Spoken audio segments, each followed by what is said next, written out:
मुख्यमंत्री भूपेंद्र पटेल ने शहरी विकास वर्ष 2025 के दौरान सूरत को 435.45 करोड़ रुपए की विकास परियोजनाएं समर्पित की। शहरी विकास वर्ष 2025 के तहत मुख्यमंत्री भूपेंद्र पटेल ने सूरत के लोगों को कई करोड़ रुपए का विकास परियोजना समर्पित की, जिससे विकास गुजरात @ 2047 विजन के अनुरूप गुजरात के शहरों में वैश्विक विकास केंद्रों को बदलने की राज्य सरकार की प्रतिबद्धता की पुष्टि है। मुख्यमंत्री ने सूरत के अडाजन पाल स्थित संजीव कुमार ऑडिटोरियम में आयोजित एक भव्य सार्वजनिक समारोह के दौरान 73 करोड़ रुपए की परियोजना का उद्घाटन किया और 362 करोड़ रुपए की नई परियोजना की आधारशिला रखी। उन्होंने सूरत नगर निगम द्वारा वंचित नागरिकों के लिए बनाए गए 1494 नवनिर्मित पीएमवाई घरों के लिए कंप्यूटरित आयोजित किया गया। सर्वोच्च स्थान मिलने की उपलब्धि की सराहना करते हुए मुख्यमंत्री पटेल ने अग्रिम पंक्ति के सफाई कर्मचारियों को बधाई दी और उन्हें स्वच्छ सूरत की रीढ़ बताया। उन्होंने एक सामूहिक फोटो सत्र में भाग लिया और व्यक्तिगत रूप से उनकी अटूट सेवा की सराहना की। जेने जવું હોય ને થોડા જવા દો, હવે બહુ થયો, ટાઈમ બહુ થયો છે, હવે ભાઈ એને આગળ કંઈક કામ હોય ને।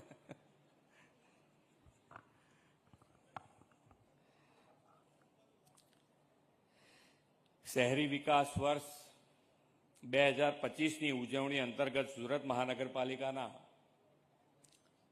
રૂપિયા 73.1 કરોડના વિવિધ પ્રકલ્પોના લોકાર્પણ અને 362.45 કરોડના પ્રકલ્પોના ખાતમુહૂર્ત પ્રસંગે આપણી સૌની સાથે મંચ ઉપર ઉપસ્થિત યશસ્વી પ્રદેશ પ્રમુખ શ્રી અને કેન્દ્રીય જળશક્તિ મંત્રી શ્રી CR પાટીલજી, મારા સાથી મંત્રી શ્રી કનુભાઈ દેસાઈ, શ્રી હર્ષભાઈ સંઘવી, શ્રી મુકેશભાઈ પટેલ, સાંસદ શ્રી મુકેશભાઈ દલાલ, સુરત મહાનગરપાલિકાના મેયર શ્રી દક્ષેશભાઈ માવાણી, મારા साथी धारासभ्य श्री पूर्णेशभाई मोदी, श्री किशोरभाई कानाणी, श्री अरविंदभाई राणा, श्री कांतिभाई बल्लर, श्री विनोदभाई मोरडिया, श्री प्रवीणभाई गोगारी, श्रीमती संगीताबेन पाटील, श्री मनुभाई पटेल, सूरत महानगरपालिका deputy mayor doctor Narendrabhai Patil, Surat महानगरपालिका शासक पक्षना नेता श्रीमती शशिबेन त्रिपाठी,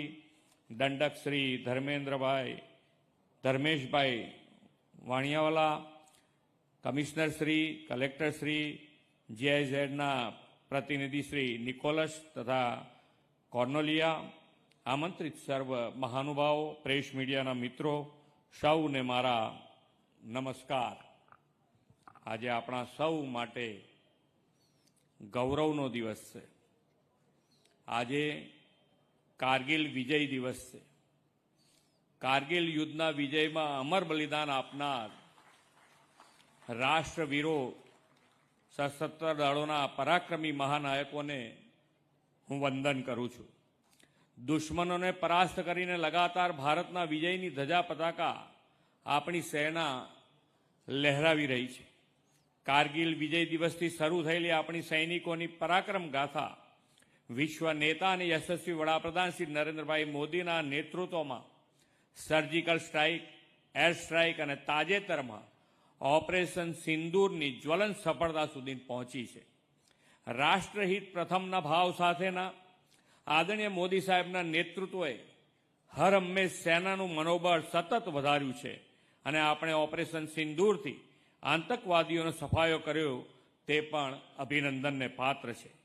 સુરક્ષા અને સલામતી પાયાની અને પહેલી શરત છે। यशस्वी वडाप्रधान श्री नरेन्द्रभाई मोदी देशनी सुरक्षा और जनजननी सलामती ने टॉप प्रायोरिटी आपी है।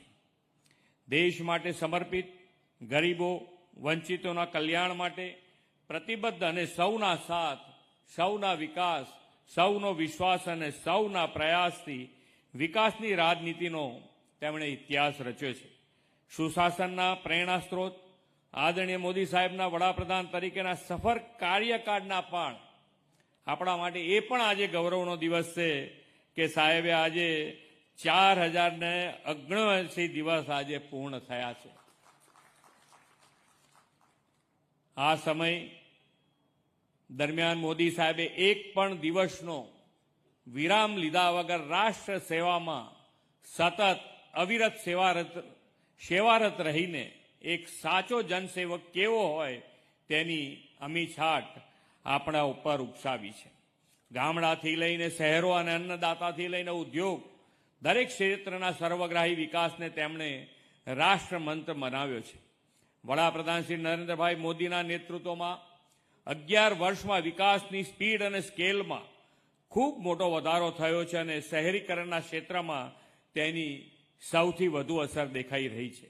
આજે દેશમાં શહેરોમાં નાગરિકોનું ઇઝ ઓફ લિવિંગ કેવી રીતે વધે તે માટે કંઈક નવું કરવાની, ઇનોવેટિવ પ્રોજેક્ટ કરવાની, શહેરોને ક્લીન અને ગ્રીન બનાવવાની તંદુરસ્ત સ્પર્ધાનું વાતાવરણ ઊભું થયું છે. વડાપ્રધાનશ્રીના નેતૃત્વમાં શહેરોમાં થતા પ્રોજેક્ટ અને ઇનોવેશનને રાષ્ટ્રીય સ્તરે પણ પ્રશંસા અને ઇનામ મળે છે. સુરતને તાજેતરમાં સુપર સ્વચ્છ લીગમાં સમગ્ર ભારતમાં સર્વાધિક માર્ક સાથે પ્રથમ સ્થાન પ્રાપ્ત થયું છે. તે માટે સૌને ખૂબ ખૂબ અભિનંદન પાઠવું છું. અહીં બેઠેલા ઘણા લોકોને તાપી પૂરના પાણીથી તારાજ થયેલું સુરત જોયું હશે. આદરણીય મોદી સાહેબે પૂરની આપત્તિને વિકાસના અવસરમાં પલટાવીને ફરી સુરત સોનાની મૂરત કહેવત સાચી પાડવાની દિશામાં શહેરી વિકાસના નવા આયામો અપનાવ્યા છે. સુરતના શહેરીજનોના ઇઝ ઓફ લિવિંગમાં વધારો કરવાની દિશામાં આજે 362.45 કરોડના ખાતમુહૂર્ત અને 73.1 કરોડના પ્રકલ્પોના લોકાર્પણ થયા છે. આ શહેરી વિકાસ વર્ષમાં એક જ દિવસમાં એક જ સાથે સુરત નગરને 435 કરોડના કામોની ભેટ મળી છે. સ્વચ્છ શહેર, સુરતના નાગરિકને ઉત્તમ ઇન્ફ્રાસ્ટ્રક્ચર મળે, પાયાની સુવિધાઓ વધુ સુદૃઢ થાય તે માટે મહાનગરપાલિકા સતત કંઈક નવું કરતી રહે છે. ઇન્ફ્રાસ્ટ્રક્ચરના વિકાસની સાથે સાથે પર્યાવરણનું જતન થાય તે દિશામાં આજે MOU થયા છે. વડાપ્રધાન શ્રી નરેન્દ્રભાઈએ બદલાતા જળવાયુની પરિસ્થિતિમાં પર્યાવરણની જાળવણી સાથેના વિકાસને પ્રોત્સાહન આપ્યું છે. દેશને 2070 સુધીમાં નેટ ઝીરો બનાવવાની તેમની નેમ છે. ગુજરાતે તેમાં લીડ લેવાનો નિર્ધાર કર્યો છે. વડાપ્રધાન શ્રી નરેન્દ્રભાઈ આપણા શહેરમાં વધતા જતા પ્રદૂષણને ઓછું કરવા માટે શહેરોને ક્લીન, ગ્રીન અને ક્લાઇમેટ રિલિજન્ટ બનાવવાની હાકલ કરી છે. ઈ મોબિલિટીને પ્રોત્સાહન આપ્યું છે. આદરણીય શ્રી મોદી સાહેબે શહેરોમાં બેઝિક ઇન્ફ્રાસ્ટ્રક્ચરની સાથે હરિયાળી બને તે માટે બાગ બગીચાના વિકાસ અને એક પેડ માં કે નામ અભિયાન દ્વારા વૃક્ષારોપણને પણ પ્રોત્સાહન આપ્યું છે. અર્બન ફોરેસ્ટ ગ્રીન કવર વધારવું છે. કેચ ધ રેન, આપણી પાસે એવું વિઝનરી લીડર છે કે જેમાં આગળનું ભવિષ્યમાં પણ આપણને કોઈ તકલીફ ના પડે એના માટેની વ્યવસ્થા આગળને આગળ આપણે કરતા જઈ રહ્યા છીએ. જે રીતે અત્યારે પાટીલજી અહીંયાથી કીધું એમ કેચ ધ રેન, એટલે અત્યારે જે પાણી આપણે વાપરીએ છીએ પણ ભવિષ્યમાં પાણીની તકલીફ ના પડે એનું આજથી આયોજન એ કેચ ધ રેન અંતર્ગત દરેકે આખા દેશમાં એક મુહિમ તરીકે માનનીય પાટીલજીએ ચલાવ્યું છે. અને જે પ્રમાણે ગુજરાતે જે લીડ લીધી છે એ હમણાં કીધું કે ભાઈ 6ઠ્ઠા નંબરથી આપણે 1 નંબર ઉપર આવ્યા છે અને આપણે હવે ટકી રહેવા માટે એ દિશામાં ખૂબ મહેનત રોજે રોજ કરવી છે. અને તો જ ટીપે ટીપું વરસાદનું પાણી સંગ્રહ થાય તો સંગ્રહ કરીએ, અને ના થાય તો ટીપે ટીપું પાણી જમીનમાં કેવી રીતે ઉતરે એના માટેનો આપણા સૌનો પ્રયત્ન હોવો જોઈએ.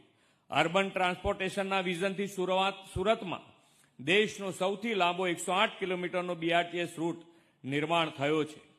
પર્યાવરણ જતન માટેના મોદી સાહેબના વિઝન અનુરૂપ હવે આ BRTS કોરિડોરમાં 450 જેટલી ઇલેક્ટ્રિક બસોનું સંચાલન કરનારું દેશનું પહેલું શહેર આપણું સુરત છે. સ્વચ્છતામાં અગ્રેસર, Surat green, clean, environment friendly industrial development city તરીકે અર્નિંગ વેલ, લિવિંગ વેલને સાકાર કરશે તેવો પણ મને વિશ્વાસ છે. વડાપ્રધાન શ્રી નરેન્દ્રભાઈ મોદીએ શરૂ કરાવેલી વાઇબ્રન્ટ સમિટના પરિણામે ગુજરાતમાં વેપાર ઉદ્યોગ વધ્યા અને સુરત જેવા શહેરો આર્થિક ગતિવિધિના કેન્દ્રો